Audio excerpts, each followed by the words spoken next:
Vous le savez, Céline Dion, la star mondiale francophone, a choisi Paris pour son grand retour. Vous faites peut-être partie de celles et ceux chanceux qui ont réussi à décrocher une place. Le marathon s'est terminé hier. Tout est complet. Bonsoir Amal Laoui. Bonsoir Estelle. Et certains ont déchanté en voyant les prix. Oui, 9 millions de personnes inscrites sur le site de prévente pour seulement 480 000 places. Toutes ont été vendues via les plateformes de billets en ligne. Sauf qu'au moment de passer à la caisse, les fans ont eu de très mauvaises surprises parce que les prix des billets pour les 16 dates de la star québécoise, du 12 septembre au 17 octobre à la Défense Arena de Paris, ont atteint des sommets. Pourtant, regardez, les prix des billets étaient échelonnés de 89,50 € à 298,50 €. De nombreux fans racontent tous la même expérience sur la plateforme de billetterie AXS, l'un des 3 sites de vente officiels. Une place est affichée à un certain prix, puis elle double, voire même triple au moment de valider l'achat.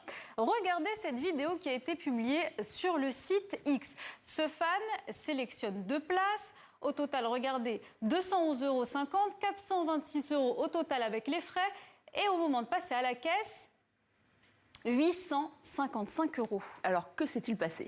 Eh bien, ce changement de tarif est un mécanisme bien connu ailleurs. C'est très courant aux États-Unis, mais c'est encore rare en France. C'est ce que l'on appelle la tarification dynamique. Regardez la définition. La tarification dynamique consiste à faire évoluer les prix en temps réel en fonction de la demande. Alors le principe est simple, plus la demande est forte, plus les prix montent. Vous avez déjà dû faire l'expérience avec des billets d'avion ou des hôtels, sauf qu'ici, tout se joue en quelques secondes, sous pression au moment même où vous achetez. Est-ce que c'est légal, Amal ? Eh bien, la réponse est oui, mais c'est très encadré. La loi française autorise ces prix variables à une seule condition, que le consommateur soit clairement informé avant de payer. Le prix final doit être connu ou au moins compréhensible, sans ambiguïté. Et c'est précisément là que le doute s'installe, car si le prix affiché change entre le choix du billet et le paiement, eh bien, la question devient juridique. C'est pour ça que la répression des fraudes, la DGCCRF, a ouvert une enquête pour pratiques commerciales trompeuses ou déloyales.